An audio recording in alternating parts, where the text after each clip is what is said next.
할렐루야. SOS 하나님 Save our ship. 난파되어 가는 이 배를 건져고 구원해 달라는 신호가 SOS죠. 우리가 하나님 앞에 SOS 신호를 치고 있습니다. 2000년대 들어서 대통령이 한 명은 자살하고 또 감옥에 가고 또 탄핵당하고 오늘 또 두 번째 탄핵이 될지 어떻게 될지는 모르겠지만 또다시 불행한 역사에 앞에 서 있습니다. 수많은 교회들이 한국 안에 있지만 그러나 그 역사적인 아픔은 계속되고 있죠. 우리가 하나님 앞에 깨어 기도하고 정직하게 행하며 하나님 앞에 말씀으로 살지 못했던 우리들의 삶의 결과입니다. 우리가 하나님 앞에 회개하며 이 사순절을 더욱더 보내야 될 줄로 믿습니다. 우리가 하나님 앞에 회개하지 아니하면 소망이 없습니다. 하나님 앞에 회개하며 이 시간들을 보내고 또 말씀 가운데 우리가 주님의 뜻을 구하는 이 시간 되기를 주님의 이름으로 축원을 드립니다. 자, 오늘 하나님 말씀 고린도후서 오늘은 4장 16절입니다. 고린도후서 4장 16절부터 18절까지 세 절만 보겠습니다. 고린도후서 4장 16절부터 18절 같이 한 목소리로 읽겠습니다. 그러므로 우리가 낙심하지 아니하노니 우리의 겉사람은 낡아지나 우리의 속사람은 날로 새로워지도다. 우리가 잠시 받는 환난에 경한 것이 지극히 크고 영원한 영광에 중한 것을 우리에게 이루게 함이니 우리가 주목하는 것은 보이는 것이 아니요 보이지 않는 것이니 보이는 것은 잠깐이요 보이지 않는 것은 영원함이니라. 아멘. 할렐루야. 4장 1절을 시작하면서도 사도 바울은 이렇게 시작하고 있어요. 4장 1절을 읽어보세요. 시작. 그러므로 우리가 이 직분을 받아 궁휼하심을 입은 대로 낙심하지 아니하고 라고 시작하고 있죠. 16절도 비슷하게 시작하고 있습니다. 그러므로 우리가 낙심하지 아니하노니 우리의 겉사람은 낡아지나 우리의 속사람은 날로 새로워진도다 라고 얘기를 하고 있죠. 1절도 우리가 낙심하지 않는다 라고 얘기를 하고 있어요. 그러면서 낙심하지 않는 이유에 대해서 쭉 설명을 하고 있습니다. 우리가 낙심하지 않는 이유는 뭐죠? 어제 우리가 함께 말씀을 나누었어요. 그리스도 예수의 얼굴에 있는 하나님의 영광을 아는 빛. 할렐루야. 비록 고난이었지만 그 고난 뒤에 하나님의 놀라운 승리의 역사가 기다리고 있었다. 그래서 죽음이 끝이 아니라 고난이 끝이 아니라 그 고난과 죽음 뒤에 그 앞에 있는 즐거움을 위해서 십자가를 참으셨던 것처럼 그 고난 뒤에는 하나님이 예비하시는 기쁨과 즐거움과 반전의 역사가 기다리고 있다. 그것을 아는 지식이 우리 마음 가운데도 예수님의 예수님 그 안에 있었던 것처럼, 그렇죠? 예수님 안에 그 놀라운 부활의 역사를 바라보는 믿음이 있으셨던 것처럼 바울에게도 있었고 이제 저와 여러분에게도 있기를 주님의 이름으로 축원합니다. 이렇게 바울은 설교했던 거예요. 그렇게 편지했던 것이죠. 그러면서 이제 마지막 결론을 4장의 결론을 내리고 있어요. 그러므로 우리가 낙심하지 아니하노니 라면서 결론을 뭐예요? 우리의 겉사람은 낡아지나 우리의 속사람은 날로 새로워지도다. 할렐루야. 자, 저를 보세요. 여러분, 겉사람이 뭐고 속사람이 뭘까요? 이것을 오늘 말씀의 키포인트예요. 겉사람이 뭐고 속사람이 뭘까? 겉사람이 뭘까요? 또 갑자기 꿀먹은 벙어리가 되십니까? 겉사람이 뭘까요, 여러분? 겉사람. 그 당시 바울의 나이로는 약 50살 정도 됐습니다. 생각해 보면 저보다도 어려요. 지금은 100세 시대죠? 지금은 100세 시대. 그래서 80이 돼서 세상을 떠나도 아깝다라고 얘기를 하는 시대예요. 그렇죠?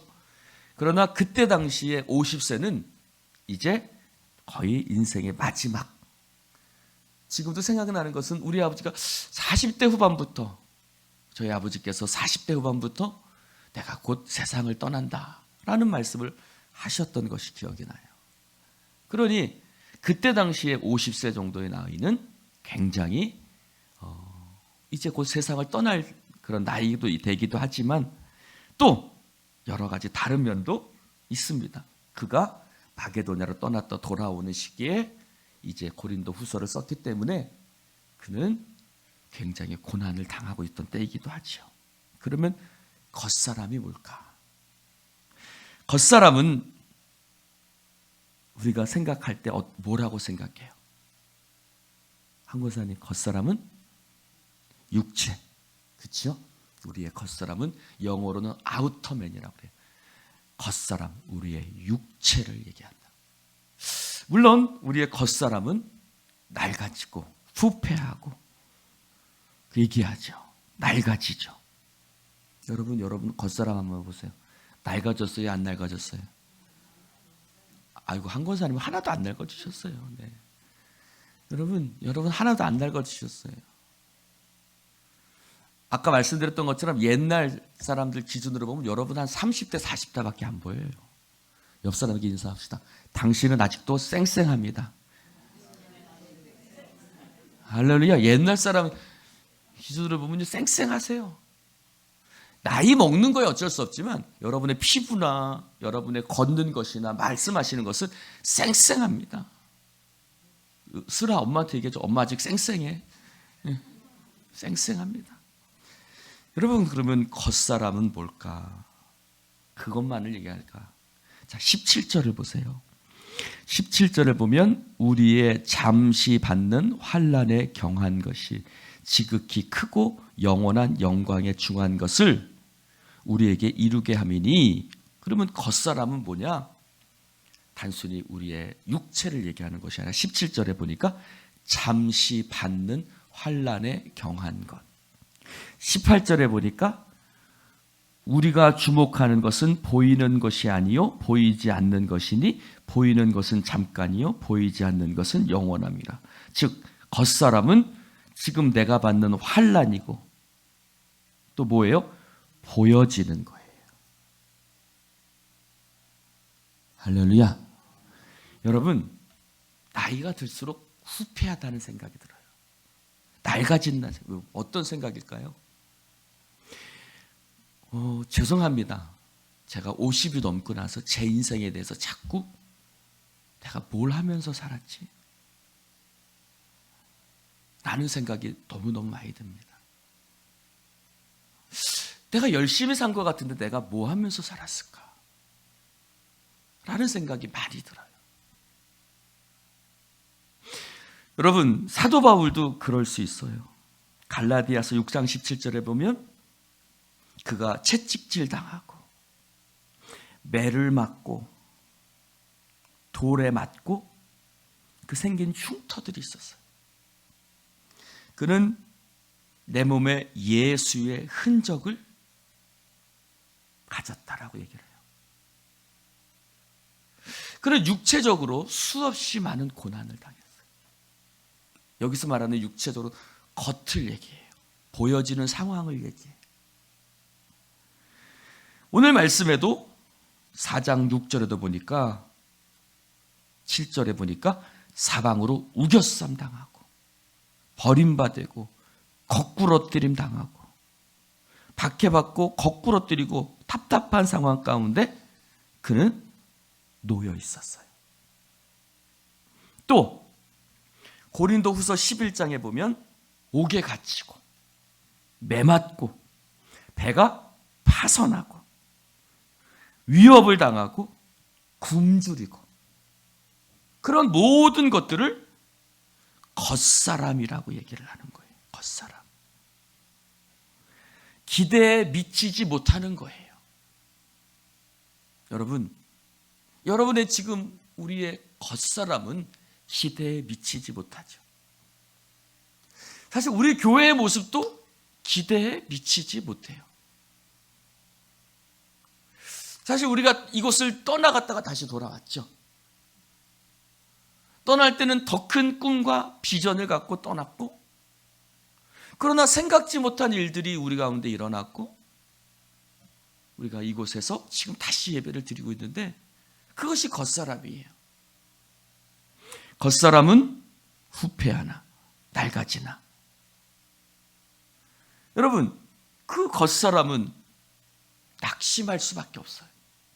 우리의 보여지는 상황은 낙심할 수밖에. 내가 뭐하고 살았지? 분명히 열심히 믿음으로 믿은 것 같기도 하고, 열심히 충성한 것 같기도 하고, 열심히 돈 번 것 같기도 하고, 또 자식을 보니까 더 그런 생각이 들어요. 내가 열심히 자식을 키운 것 같은데, 내가 믿음으로 잘 키우려고 하는 것 같은데, 우리 자식들 보니까 내 기대에 미쳐요, 못 미쳐요? 이근희 권사님이 거기서 그러면 수리가 뒤에서 이상하잖아요. 어찌됐든 기대에 못 미쳐요. 좀 더 믿음으로, 말씀으로 잘 섰으면 좋겠는데 기대에 못 미쳐요.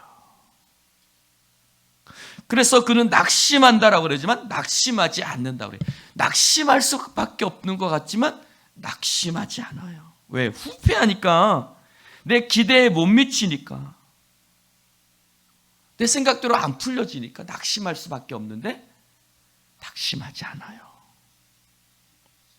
남편을 봐도 그럴 수 있어요. 오랫동안 기도했어요. 근데 변화되지 않아요. 낙심할 수 있죠. 우리의 의는 연약하거든요. 그러나 그는 뭐라고 그래요? 나는 낙심하지 않는다고 얘기해요. 왜 낙심하지 않지요? 겉사람은 낡아지지만 속사람은 날로 새로워진다라고 그래요. 그럼 속사람이 뭘까? 여러분, 낡아진다라는 말은 부패하다, 소모하다, 쇠약해진다. 이전의 번역은 후패하다라고 그랬죠. 겉사람은 후패하나, 후패하는 거, 썩어 문드러지는 거, 그렇죠? 살이 썩어 문드러지는 것처럼 후패한다라고 했지만 지금은 낡아진다. 낡아진다는 말은 안 좋아진다는 거죠.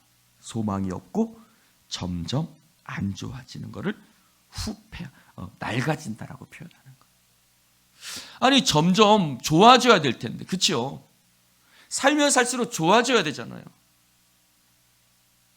아, 그래요, 안 그래요? 우리 그런 기대를 갖고 있잖아요. 교회도 좀 좋아져야 되고, 자식도 좋아져야 되고, 경제적으로도 좀 좋아져야 되고, 이 나라도 어때요? 좋아져야 되잖아요. 근데 이 나라가 어때요?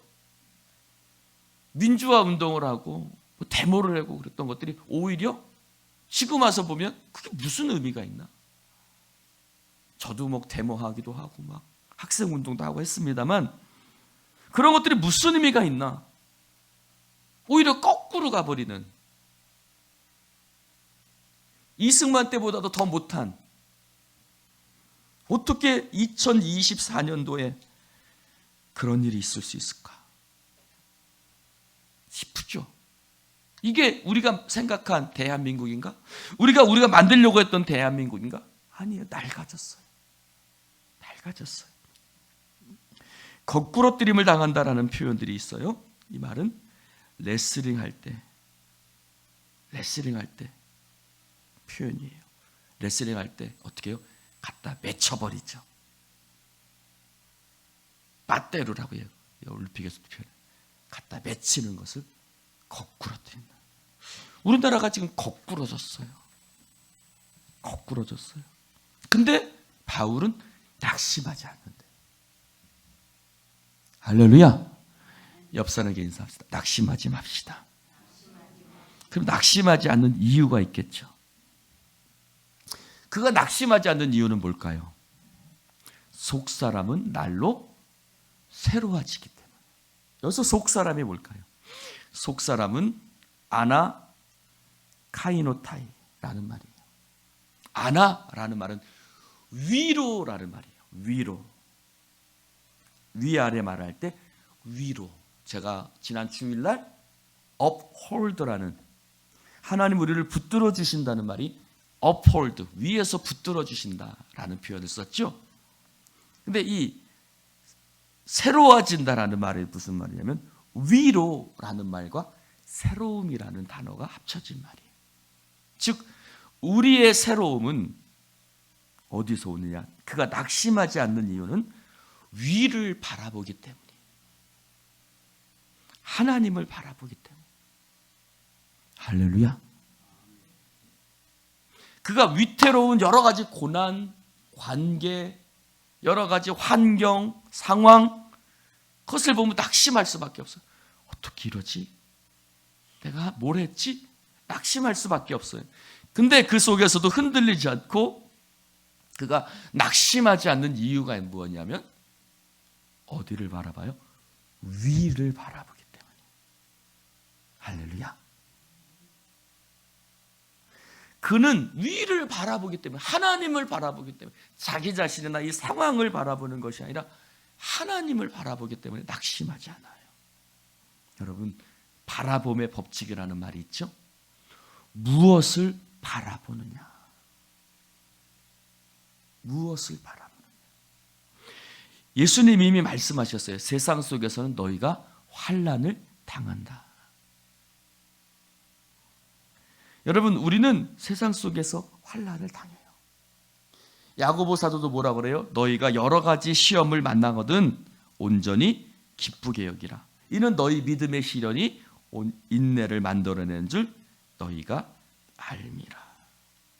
할렐루야. 여러분, 그는 속 위를 바라봐요. 그것은 뭐예요? 지극히 크고 영원한 영광에 중한 것을 우리에게 이루게 함이니. 할렐루야. 이 모든 것들을 통해서 합력하여 선을 이루어 가시는, 영광에 중한 것들을 이루어 가시는, 할렐루야. 이 모든 것들을 통해서 하나님의 놀라운 역사를 만들어 가시는, 지금 우리는 이해할 수 없죠. 왜 이런 상황이 펼쳐지는지, 왜 나는 믿음으로 살았는데 왜 나에게 이런 상황이 펼쳐지는지 이해할 수 없지만, 그 모든 것들을 하나님을 바라보고 이 모든 것들을 통해서 영광에 중한 것들을 이루어 가시는 하나님의 섭리를 믿음으로 바라보는 겁니다. 할렐루야. 그것이 바로 낙심하지 않는 이유입니다. 할렐루야. 여러분, 그가 고난과 갈등 속에서도 포기하지 않고 낙심하지 않을 수 있는 이유는 예수님을 바라보기 때문에, 위를 바라보기 때문에, 지극히 크고 영원한 영광에 중한 것을 바라보기 때문입니다. 할렐루야. 여러분, 우리는 이 땅을 바라보면 낙심할 수밖에 없어요. 그러나 우리가 하나님을 바라보면, 이 모든 것들을 이루어 가시는 하나님을 바라보면 낙심하지 않을 수 있는 것입니다. 자녀이면 상속자, 곧 하나님의 상속자요, 그리스도와 함께한 상속자니 우리가 그와 함께 영광을 받기 위하여 고난도 함께 받아야 할 것이니라. 생각하건대 현재의 고난은 장차 우리에게 나타날 영광과 비교할 수 없도다. 로마서 8장 17절부터 18절 말씀. 영광을 받기 위해서 고난을 받는 거예요. 현재에 나타난 고난은 장차 우리에게 나타날 영광과 좋게 비교할 수 없는 거예요. 바울은 그것을 바라보는 거예요. 사랑하는 성도 여러분, 여러 가지 낙심할 수밖에 없는 상황들이 우리 가운데 있어요. 그러나 그는 주목해 봅니다. 무엇을요? 보이는 것을 주목하지 않아요. 잠깐 있다가 없어지는 삶에 대해서 주목하지 않아요. 현재의 상황에 주목하지 않아요. 그가 주목하는 것은 보이지 않는 것이고 영원한 것을 그는 주목하고 바라보기 때문에 그는 낙심하지 않는 거예요. 우리도 마찬가지. 보이는 것을 보면 낙심해요. 겉사람을 보면 낙심해요. 상황을 보면 낙심해요. 사람을 보면 낙심해요. 이 세상을 바라보면 낙심해요. 그러나 우리는 하나님 바라보면 낙심하지 않아요. 믿음으로 바라보면 낙심하지 않아요. 위를 바라보면 낙심하지 않아요. 영원한 크고 중한 것을 바라보면 우리는 낙심하지 않습니다. 할렐루야. 중요한 것은 뭐예요? 보이는 것은 잠깐이요, 보이지 않는 것은 영원하다는 거예요. 할렐루야. 뭘 바라보세요? 이근희 권사님, 너무 스리 쳐다보지 마세요. 너무 동화 쳐다보지 마세요. 너무 사람 쳐다보지 마세요. 보여지는 것에 마음 빼앗기지 마십시오. 할렐루야. 여러분, 우리에게 찾아오는 쇠약함과 낙심함들이 있어요. 그러나 그곳에서 눈을 들고 하나님을 바라보면 그 부활의 주님이 바라보이게 될 줄로 믿습니다. 거꾸로뜨림을 당하는 상황 속에서도, 할렐루야, 우겨쌈을 당하는 상황 속에서도 예수의 생명 부활의 역사가 우리를 새롭게 하여 주실 줄로 믿습니다. 그렇습니다. 겉사람은 낡아지나 보여지는 상황, 우겨쌈을 당하는 레슬링에 맺혀지는 것 같은 그런 상황을 바라보면 낙심하지만, 그러나 우리가 주님을 바라보면 결코 낙심하지 않고 믿음으로 승리하게 될 줄로 믿습니다. 기도합시다. 하나님 아버지, 감사합니다. 오늘 주님 말씀을 함께 나눌 수 있도록 축복해 주시니 감사를 드립니다.